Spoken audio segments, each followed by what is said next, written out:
Wishing afternoon full of relaxation to everyone. Thank you, ma'am, and each and everyone for being here. I, Maria, welcome you all in today's online seminar. Today, I am very pleased that I am going to present one of the most interesting and relevant topic from respiratory physiology, transport of carbon dioxide in the blood. I am thankful to the curriculum of the Patna University for making us experience such creative and innovative kind of learning. Oxygen transport had already been presented in a very well manner by Miss Mali. Thank you, Mali. Now, moving further, let's get charged up for the carbon dioxide transport discussion. We all know we inhale oxygen and exhale carbon dioxide. From the very childhood, we are studying this. We get oxygen from plants and we release carbon dioxide, which is important for plants to do photosynthesis. This is the beauty of nature, how the plants, human beings, all are connected to us. So, oxygen comes from atmospheric air. We all know through our lungs and reaches each of the cell through blood. In cell, with the help of oxygen, food molecules get broken down to release energy. It is well explained by Mali, but what about carbon dioxide? The question arises in our mind from where it comes and why is it very important to remove carbon dioxide from our body and how it get transported. We will know each and every aspect in this presentation. Our cells take in oxygen and use it for making energy to keep us alive and active. The cells also produce carbon dioxide that must be carried to the lungs by the way of the blood. From where carbon dioxide comes. Carbon dioxide is produced by cell metabolism in the mitochondria. The amount produced depends on the rate of metabolism and the relative amounts of carbohydrate, fat, and protein metabolized. When we recall cellular respiration, we remember that after completion of cellular respiration, we get carbon dioxide, water, and energy. Water is used in protoplasm. Energy is used by cell for its normal functioning. And what about carbon dioxide? It remains in the cell and makes the cellular environment toxic. Mixing with water forms carbonic acid, further breaks down into H plus and bicarbonate ion. It makes the environment acidic, which is not good for the activity of the cell. So it must be removed from the cell. Now, as explained in the previous presentation, here we will focus on the partial pressure. Before understanding the transport of carbon dioxide, it is very important to just recall the partial pressures of alveolar. Just focus here. Partial pressure of oxygen in alveoli is 104 mmHg. Partial pressure of carbon dioxide in alveoli is 40 mmHg. Now, the blood trans the blood transport through the pulmonary vein going into left. Hello. Okay. As the blood transports, now let's focus. We have to remember the partial pressure at the two junctions. First is alveoli and second is at tissues. At tissues, the partial pressure of oxygen is 40 mmHg and of that partial pressure of carbon dioxide is 45 mm of Hg. Now, before moving to the carbon dioxide transport, let's know some important information. The body cells release about 220 ml of carbon dioxide per minute. Every minute, our body is releasing 220 ml of carbon dioxide per minute. During metabolism, oxygen is used, the foodstuffs are broken down, the energy is released. Also, carbon dioxide is releasing continuously. So, we need a proper system so that carbon dioxide must be transported outside of our body. Now, the most interesting part of carbon dioxide is carbon dioxide is about 20 to 25 times more soluble in water than oxygen. What is the benefit of it? Let's move to the previous slide. Here we see the partial pressure of oxygen is 104 mmHg in alveoli, and in the tissue we see the partial pressure of oxygen is 40 mmHg. Here the difference in the partial pressure is huge in the case of oxygen, but when we see the partial pressure of carbon dioxide, it is 40 mmHg when it came from the alveoli through the pulmonary vein and then systemic arteries. Here you see partial pressure of carbon dioxide is 40 mmHg, but in tissues it is 45 mmHg. The difference of partial pressure is just of 5 mmHg. So it is having very low difference. And here comes the role of the solubility of carbon dioxide in water. Now, one more important information. Under normal resting conditions, an average of 4 milliliter of carbon dioxide is transported from the tissues to the lungs each 100 ml of blood.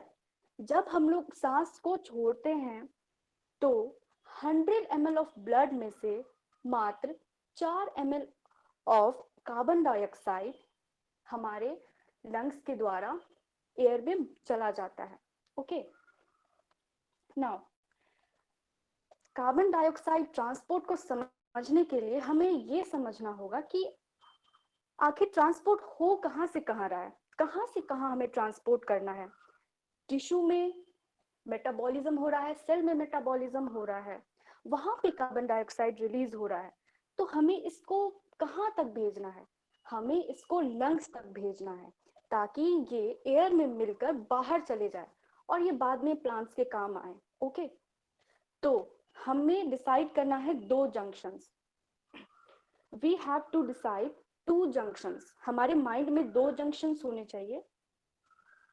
First is pulmonary artery होना चाहिए, sorry pulmonary vein alveoli के पास एक junction lungs के पास, और एक junction होना चाहिए tissue के पास. टिश्यू से जाएगा कार्बन डाइऑक्साइड लंग्स तक. दो जंक्शन है. ओके, तो अब एक जंक्शन से दूसरे जंक्शन तक जाने के लिए वी नीड कुछ ट्रैवल करने के लिए हमें चाहिए. तो we have circulatory system in our body. अब किसी को एक जगह से दूसरी जगह जाना है तो उसे कुछ गाड़ी पकड़नी होगी, ट्रेन पकड़ना होगा. तो सिंपली सर्कुलेटरी सिस्टम जो ब्लड स्ट्रीम है उसको हम एज अ ट्रेन मानेंगे, और हमारा एक जो टिश्यू है वो पहला स्टेशन है और जो लंग्स है वो दूसरा स्टेशन है. एक स्टेशन से हमें दूसरे स्टेशन जाना है. तो जाने के दरमियान हमें क्या करना होता है? पहला स्टेप, स्टेशन से हम ट्रेन में बैठते हैं. ओके, सिंपली टिश्यू से कार्बन डाइऑक्साइड ब्लड में जाएगा पहला, और जब वो सफर होता है, सफर चलता जाता है, तो जब हम दूसरे स्टेशन पे पहुंचते हैं जो कि है लंग्स, तो हम क्या करते हैं? हम ट्रेन से उतर जाते हैं. बिल्कुल वैसे ही ब्लड से कार्बन डाइऑक्साइड उतर कर अपने स्टेशन पे उतर जाएगा, वो लंग्स पे उतर जाएगा. पर सभी लोग के ट्रैवल करने का अंदाज बिल्कुल अलग होता है. कोई लोग जनरल टिकट लेते हैं, कुछ लोग स्लीपर क्लास में ट्रैवल करते हैं, कुछ लोग फर्स्ट एसी में ट्रैवल करते हैं. तो बिल्कुल हम कार्बन डाइऑक्साइड के ट्रांसपोर्ट को बिल्कुल ऐसे ही कहानी की तरह समझते हैं. तो कुछ ही कम लोग होंगे जो जनरल टिकट लेंगे. वो डायरेक्ट टिकट लेके डायरेक्ट जहां उतरना है वहां उतर जाएंगे. ओके, तो 7% ऑफ जो कार्बन डाइऑक्साइड है वो डिजॉल्व स्टेट में होता है. मींस वो डायरेक्टली ब्लड प्लाज्मा में मिलता है और जब उसका अगला स्टेशन आता है, जब वो लंग्स के पास पहुंचता है, वो डायरेक्ट उतर जाता है, उसको कोई झंझट नहीं है। और दूसरा आता है कार्ब अमीनो हीमोग्लोबिन। ओके, तो यहाँ भी कुछ कम लोग होंगे जो एसी फर्स्ट क्लास का सफर करेंगे। हीमोग्लोबिन आरबीसी के अंदर बैठने वाला एकदम परमानेंट आदमी है, वो उसके साथ जो हाथ मिला लेता है वो बिल्कुल आराम से सफर करता है। ओके, तो 23% जो सफर करेंगे वो कार्ब अमीनो हीमोग्लोबिन की तरह करेंगे। And here comes bicarbonate ions. जो मैक्सिमम लोग होते हैं वो स्लीपर क्लास को प्रेफर करेंगे, पर यहाँ पे एक रूल है कि जब लंग्स तक कार्बन डाइऑक्साइड पहुंचे तो वो बिल्कुल CO2 के रूप में होना चाहिए। अगर किसी ने अपना रूप बदला भी है, नो प्रॉब्लम, उस वक्त उसको CO2 ही बनना है। बट यहाँ पे कुछ CO2 को सफर में मन नहीं लगता है, वो अपना रास्ते में रूप बदल लेते हैं, वो कार्बन डाइऑक्साइड की जगह बाइकार्बोनेट आयंस बन के ट्रैवल करते हैं। This is very interesting. बाद में उनको बहुत प्रॉब्लम होती है, बट फिलहाल के लिए वो बाइकार्बोनेट आयंस बन जाते हैं। अब वो कैसे बाइकार्बोनेट आयंस बनते हैं ये हम आगे देखेंगे। Now let's discuss dissolved state. About 7% is dissolved in blood plasma, physical form. Upon reaching the lungs, it diffuses into alveolar air and is exhaled. अब हम बात करते हैं कार्ब अमीनो हीमोग्लोबिन की। About 23% carbon dioxide combines with hemoglobin in blood to form carb amino hemoglobin. यहाँ पे हम देख सकते हैं कार्बन डाइऑक्साइड हीमोग्लोबिन से मिलकर क्या बनाया है, कार्ब अमीनो हीमोग्लोबिन। ये कैसे बनेगा हम आगे देखेंगे। Most prevalent protein in blood is haemoglobin. Most of the carbon dioxide transported in the manner is bound to hemoglobin. Hemoglobin that has bound carbon dioxide is termed as carb amino hemoglobin. यहाँ पे हम reaction देख रहे हैं। अब यहाँ पे एक बात लिखी है कि हीमोग्लोबिन किससे इन्फ्लुएंस्ड होता है। ओके, तो हीमोग्लोबिन का एक फंडा है, जहां दम वहां हम, जहां उसको जिसमें दम दिखेगा वो उसके साथ जाकर हाथ मिला लेता है। ओके, तो बिल्कुल इसी फंडे को हम यहाँ पे लगाते हैं। The formation of carbamino haemoglobin is greatly influenced by PCO2। For example, tissue capillary में partial pressure of carbon dioxide बहुत ज्यादा होता है, तो हीमोग्लोबिन जाके कार्बन डाइऑक्साइड से हाथ मिला लेता है, वो बना लेता है carb amino haemoglobin. But in pulmonary capillaries क्या होता है, वहां पे तो PCO2 कम है, उसमें दम नहीं है, बल्कि PO2 में दम है, PO2 बहुत ज्यादा है। वहां पे हीमोग्लोबिन CO2 का हाथ छुड़ा के भागता है और वो पकड़ता है बिल्कुल ऑक्सीजन को। ओके, अब हम आगे देखते हैं। तो ये था वो रूप बदलने वाला कार्बन डाइऑक्साइड। यहाँ पे हम देखते हैं कार्बन डाइऑक्साइड, जब सब लोग ट्रेन में चढ़ रहे थे तो वो 70% वाले भी ट्रेन में चढ़े, आरबीसी में चढ़े, और वहां पे उनको वाटर दिखा और एंजाइम भी प्रेजेंट था, कार्बोनिक एनहाइड्रेज। दोनों ने मिलकर रिएक्शन किया, फास्ट रिएक्शन किया और बना डाला कार्बोनिक एसिड। अब बन तो गया है कार्बोनिक एसिड, पर अब ये बिल्कुल वैसा नहीं रह पाया, वो टूट गया H+ में और HCO3- जो कि है बाइकार्बोनेट आयन। तो ये वही रूप है उस कार्बन डाइऑक्साइड का जिसने भेष बदलकर ट्रेन में सफर करने की हिम्मत की है। ओके, तो अब हम इसको पढ़ लेते हैं कि हमने एक्चुअली में क्या पढ़ा है। About 70% is transported in blood plasma as bicarbonate ions. Carbon dioxide diffuses in the systemic capillaries and enters the red blood cell. It reacts with water in the presence of the enzyme carbonic anhydrase to form carbonic acid, which dissociates into H+ and HCO3-. HCO3- accumulates inside RBC. जब bicarbonate ion वो टूट रहा है, बन रहा है, तो क्या होगा, आरबीसी के अंदर वो एक्यूमुलेट होने लगेगा, भीड़ बढ़ने लगेगी। ओके, तो क्या होगा, आरबीसी के अंदर उसकी संख्या बढ़ जाएगी, तो ये इसको भेज दिया जाएगा प्लाज्मा में। अब ये कैसे होता है ये हम आगे देखते हैं। In exchange, chloride ion move from plasma into RBCs. This exchange of negative ions, which maintain the electrical balance between blood plasma and RBC cytosol, is known as chloride shift Hamburger phenomena. As the blood passes through the pulmonary capillaries in the lungs, all these reactions reverse and CO2 is exhaled. हम ये पहले हम diagram को भी अच्छे से देख लेते हैं, आगे जो कहानी होने वाली है उसमें हमको बहुत बढ़िया से क्लियर हो जाएगा। देख लेते हैं पहले, यहाँ पे H+ यहाँ पे हीमोग्लोबिन से जुड़ रहा है, एक गेट बन रही है, आखिर क्या होने वाला है ये हमको आगे पता चलेगा। क्लोरीन अंदर आ गया, ऐसा क्या हुआ कि बाइकार्बोनेट को आरबीसी से धक्के मार के बाहर निकाल दिया गया। Let's relax a bit. अब हम शुरुआत करेंगे एक नए सफर की, जिसमें हम समझेंगे कि आखिर कैसे कार्बन डाइऑक्साइड ट्रांसपोर्ट करता है। Okay, let's start. अब हम यहाँ पे जो भी हमने पहले एक आउटलाइन बनाया है, बिल्कुल उस पे हम फोकस करेंगे, रिकॉल करके फिर इस डायग्राम को हम आराम से समझेंगे। ओके, तो अभी हम किस स्टेशन पे थे? टिश्यू पे थे। टिश्यू के पास क्या ज्यादा हो गया, वो कब से काम कर रहा था, मेटाबॉलिज्म चल रहा था, ऑक्सीजन यूज हो रहा था, कार्बन डाइऑक्साइड रिलीज हो रहा था, बहुत ज्यादा इंटॉक्सिक इन्वायरमेंट हो गया है। और तभी एक ट्रेन आती है, वो ऑक्सीजन लेकर आती है। तो अब क्या होगा, एक्सचेंज ऑफ गैसेस होगा।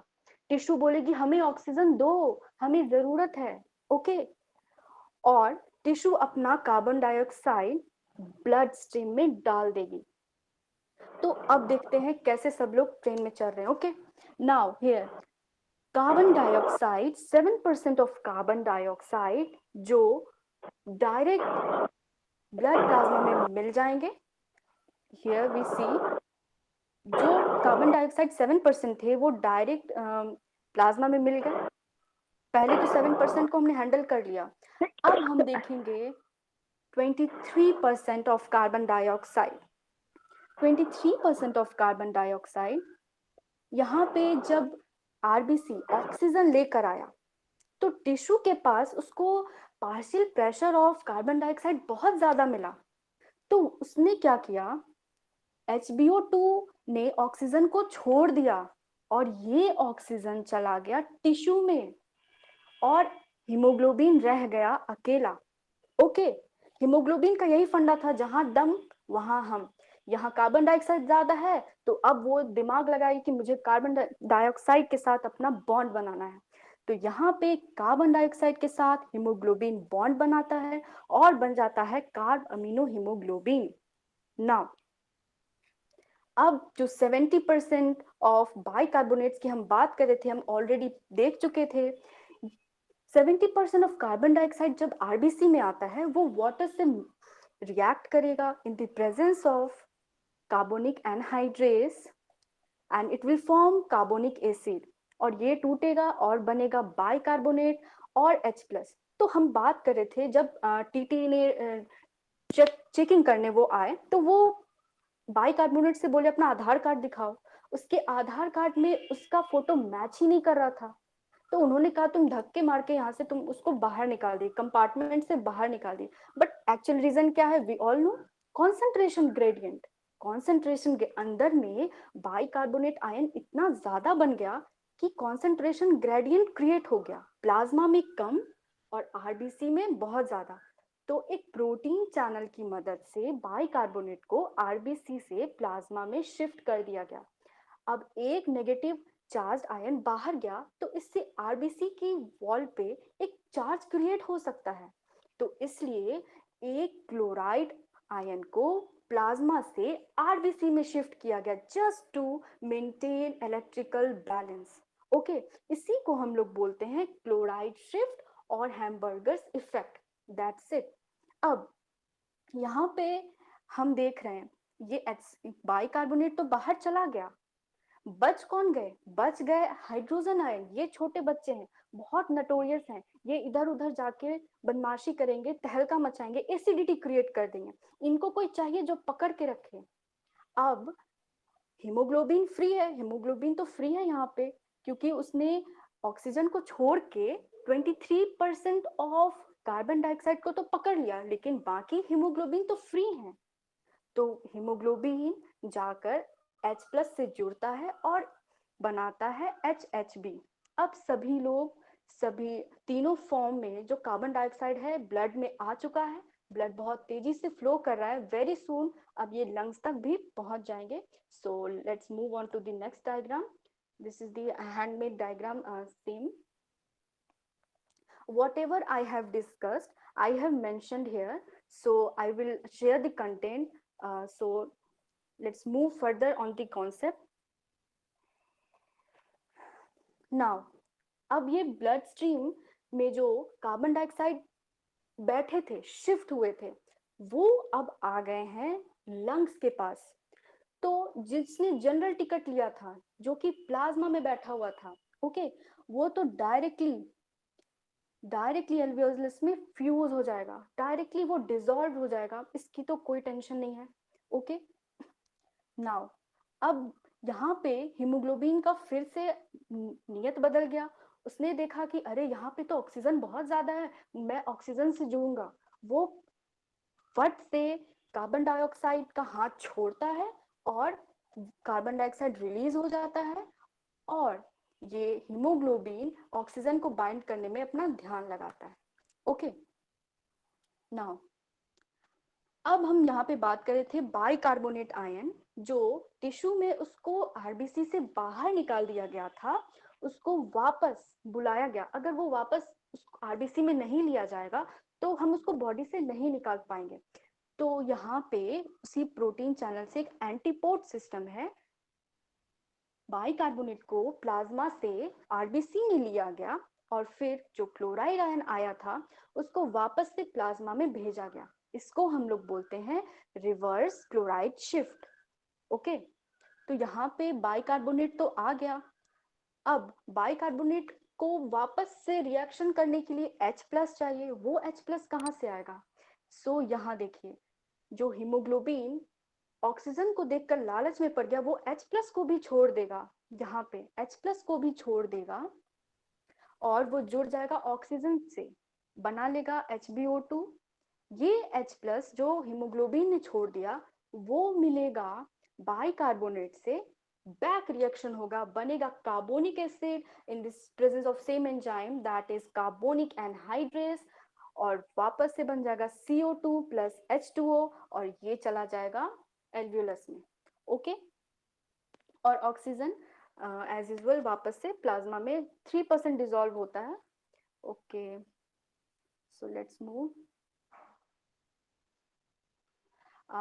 Whatever I have explained, I have written in my own language. So let's study the next topic. Both जो गैस एक्सचेंज एट टिश्यू और both the gas exchange at lungs, दोनों को यहाँ पे compare करके दिखाया गया है। तो हम ये लेफ्ट साइड देखते हैं, डिसॉल्व कार्बन डाइऑक्साइड, ऊपर देख रहे हैं, डिसॉल्व कार्बन डाइऑक्साइड वो डायरेक्टली लंग्स में चला गया। ओके, और जो कार्ब अमीनो हीमोग्लोबिन बना था वो भी वापस से बैक रिएक्शन करके लंग्स में चला गया, और जो भी रिएक्शन हमने पहले पढ़ा बस उसका रिवर्स हो गया है, हमने अच्छी तरह से देख लिया है। Now the very important topic and the second last topic of this presentation is here, carbon dioxide dissociation curve. अब हम इस कर्व में सबसे पहले हम एक्स एक्सिस पे फोकस करते हैं। ओके, तो एक्स एक्सिस पे क्या है? Gas pressure of carbon dioxide, x axis पे गैस प्रेशर है, और वाई एक्सिस पे carbon dioxide in blood volumes percent, 100 ml में कितना वॉल्यूम होगा कार्बन डाइऑक्साइड का। तो यहाँ पे हम जैसे फोकस करें नॉर्मल ऑपरेटिंग रेंज, हमने पहले ही बात की थी कार्बन डाइऑक्साइड के खासियत के बारे में कि 40 to 45 mm ऑफ Hg पे ये ऑपरेट होता है, इतने कम पार्शियल प्रेशर में ये ट्रांसपोर्ट होता है।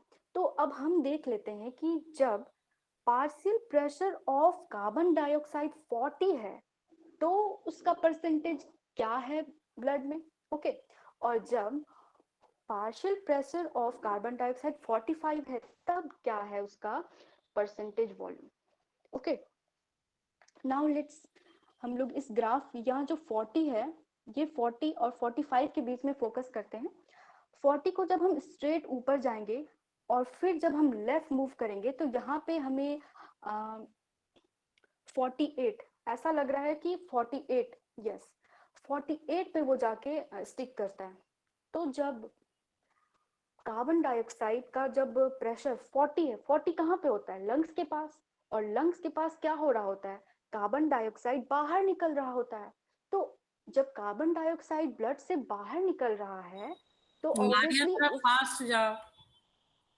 Okay ma'am, carbon dioxide will, carbon dioxide बाहर जा रहा है तो ऑब्वियसली उसका ब्लड वॉल्यूम कम होगा विच इज 48।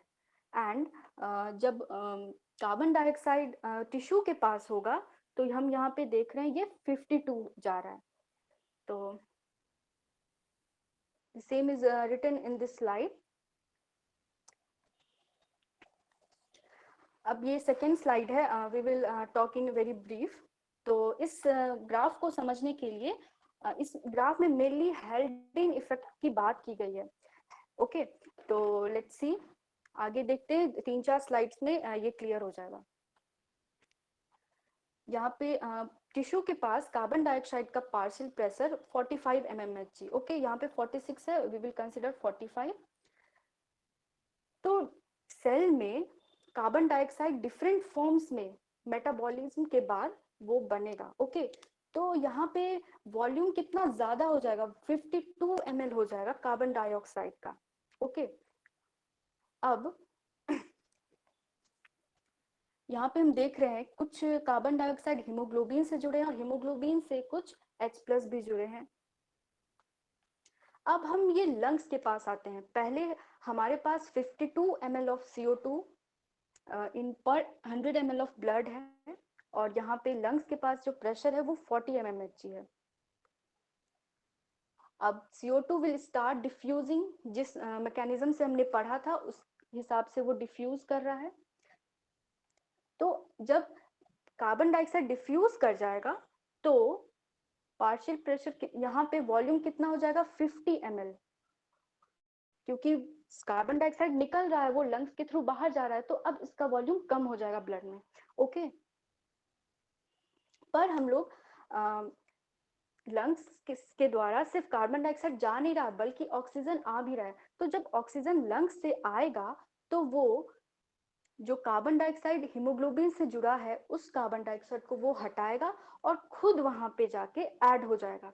तो इस वजह से और भी ज्यादा कार्बन डाइऑक्साइड डिफ्यूज कर जाएंगे और हमारे ब्लड का वॉल्यूम जो होगा वो 48 हो जाएगा, वो हम आगे देखेंगे। So let's concentrate on this graph. जब लंग्स के पास